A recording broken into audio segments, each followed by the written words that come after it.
మోకాల నొప్పులకు ఎటువంటి సర్జరీ లేకుండా ఎపియాన్ పెయిన్ క్లినిక్ అందిస్తున్న అత్యాధునిక చికిత్స.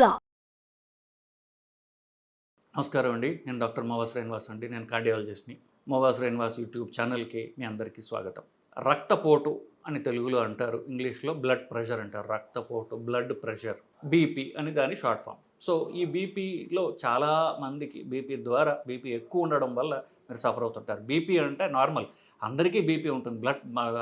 బ్లడ్ ప్రెషర్ లేకపోతే మనం జీవించలేం కదా. సో అది ఒకటి. బీపీ అనేది, బ్లడ్ ప్రెషర్, రక్తపోటు ఎందుకు అవసరం అంటే, గుండె ఆ ఒక గట్టిగా రక్తాన్ని పంప్ చేసినట్లయితే, గట్టిగా ముందుకు పంపించినట్లయితే ఆ రక్తము శరీరం యొక్క చివరి కొసల వరకు పోయి, ఆపాద మస్తకం అంటే తల దగ్గర నుంచి చిటికెన్ని వేలు వరకు శరీరం మొత్తానికి రక్త ప్రసారం అందించాలి.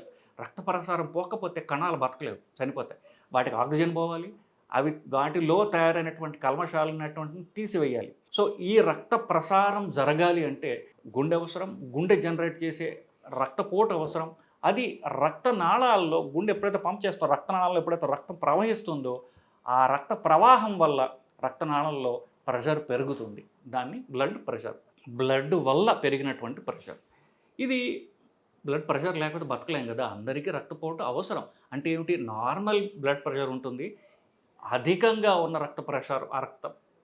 రక్తపోటు ఉంటుంది. సో రక్తనాళం గట్టిపడింది అనుకోండి, దానిలో మనం కొంచెం రక్తం వేసినా గట్టిగా ఉన్న రక్తనాళం వల్ల దాంట్లో ప్రెషర్ ఎక్కువ అవుతుంది. సో వయసు పెరిగే కొద్దికి రక్తనాళం గట్టి పడటం వల్ల కొంత బీపీ పెరగడం అనేది సహజంగా అందరికీ జరుగుతూ ఉంటుంది. కాకపోతే కొంతమందికి పారంపర్యంగా వచ్చినటువంటి రిస్క్ వల్ల ఈ రక్తనాళం గట్టిపడడం కానివ్వండి, ఈ బీపీ పెరగడం కానివ్వండి తక్కువ వయసులో జరుగుతూ ఉంటుంది వాళ్ళకి. సో అధిక రక్తపోటు, అధిక బీపీ, బ్లడ్ ప్రెషర్ అనేది తక్కువ వయసులోనే అది మొదలవుతుంది. సో వాళ్ళ జెనెటిక్ రిస్క్ ప్రకారం కొన్ని ఫ్యామిలీస్లో ఇది ముందే వస్తూ ఉంటుంది. సో అది అధిక రక్తపోటు అంటాం, బీపీ అనం. బీపీని కొలక్వెల్గా అంటాం. అధిక బీపీ అది ప్రమాదం కాబట్టి దానికి మందులు వాడతారు. ఎప్పుడు ప్రమాదము అనేది ఇవాళ మనం మాట్లాడే క్వశ్చన్.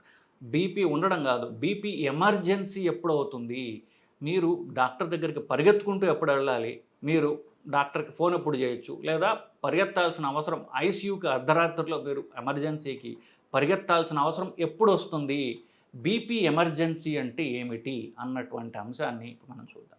140/90 కంటే దాటితే అధిక బీపీ అంటారు. అంతకంటే తక్కువ ఉన్నది 120 నుండి 140 దాకా ఉంటే, 120 కంటే తక్కువ ఉంటే నార్మల్ బీపీ, 120/80, 140/90. సో ఈ 120 నుండి 140 దాకా బీపీ లేదు, కానీ బీపీ వచ్చే అవకాశం ఉన్నది. ఇప్పుడు కాకపోతే త్వరలో వచ్చే అవకాశం ఉంది. ప్రీ హైపర్ టెన్షన్ అంటారు. అంటే బీపీ లేదు, ఇది ముందు స్టేజ్ దానికి అంటారు. 140 దాటితే బీపీ ఎక్కువ, అధిక బీపీ అంటాం. 180/110, ఇప్పుడు 140 దాటితే బీపీ.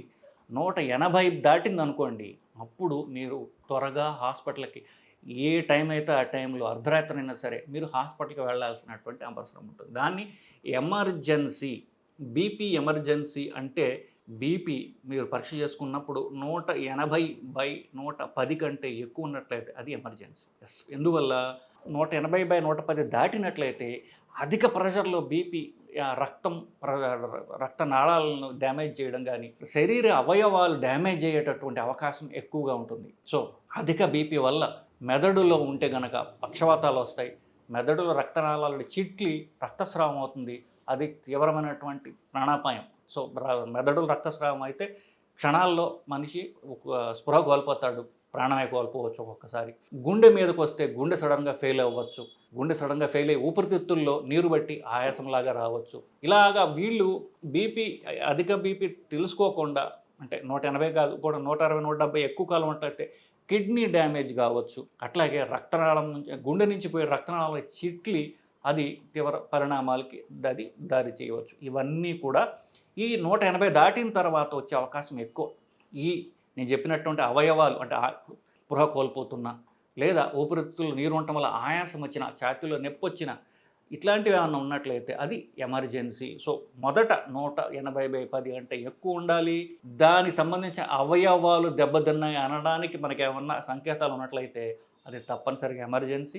ఏ టైం అయినా సరే మీరు ఖచ్చితంగా హాస్పిటల్కి వెళ్ళితే మీ అవసరం. అక్కడ వెళ్ళిన తర్వాత వాళ్ళు ఎమర్జెన్సీ నుంచి ఐసీయూలో పెట్టి దీనికి ట్యాబ్లెట్లు సరిపోవు, కొన్ని రకాలైనటువంటి ఇంజెక్షన్లు ఇచ్చి ఈ బీపీని తగ్గించడం అనేది చేస్తారు. అది చాలా అవసరం. ఒక్కొక్కసారి నేను చెప్పినట్టుగా దీనికి పక్షవాతం వచ్చేటటువంటి అవకాశం కూడా ఉంటుంది. అలాంటప్పుడు మనిషి మాట్లాడలేకపోవచ్చు, మాట పడిపోవచ్చు, మూతి వంకర పోవచ్చు, చెయ్యి కాలు ఒక సైడు అది పని చేయలేకపోవచ్చు, లేదా స్పృహ తప్పి పడిపోవచ్చు.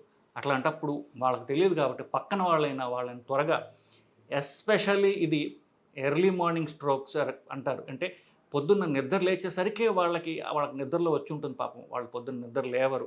సో చుట్టుపక్కల వాళ్ళు కనుక త్వరగా దీనికి రెస్పాండ్ కాకపోతే తీవ్ర పరిణామాలు, ప్రమాదాలు వచ్చే అవకాశం ఉంటుంది. నేను చెప్పినట్టుగా ఈ అధిక బీపీ ఉన్న వాళ్ళకి బీపీ చూసుకుంటూ ఉండాలి. చూసుకుంటూ ఉంటేనే కదా 180 దాటిందని తెలిసేది. సో వాళ్ళు ఇంట్లో ఇప్పుడు ఎక్కడ పడితే అక్కడ దొరికేటటువంటి ఎలక్ట్రానిక్ మిషన్లు చాలా సింపుల్గా దాన్ని కొలుచుకోవచ్చు. ఏం లేదు, అది చేతి తొడుచుకుని ఇలా అది ఫిక్స్ అయిపోతుంది. వెంటనే బటన్ నొక్కితే బీపీ వచ్చేస్తుంది. సో ఇది బీపీ ఉన్నవాళ్ళు మానిటర్ చేసుకోవడం అనేది చాలా అవసరం. బీపీ ఉన్నవాళ్ళు అందరూ మందులు వేసుకోరు రెగ్యులర్గా అనేది కూడా సుస్పష్టం. సగం మంది పైగా రెగ్యులర్గా బీపీ మందులు మింగరు. అలాంటి వాళ్ళలో బీపీ పెరిగిపోతూ ఉంటుంది. మీరు మానిటర్ చేసుకోకపోతే ఇట్లాంటి ప్రమాదాలకి మీరు లోనయ్యే అవకాశం ఉంటుందండి. So BP emergency, hypertensive emergency అంటే ఏమిటి అనేటటువంటి అంశం మీద ఇవాళ నేను మాట్లాడటం జరిగింది. సో దీనివలన మీకు బీపీ ఎలా మానిటర్ చేసుకోవాలి, ఏది ప్రమాదకరమైన బీపీ అనేటటువంటి దాని మీద ఒక అవగాహన వచ్చి ఉంటుందని నేను ఆశిస్తున్నానండి. నమస్కారం.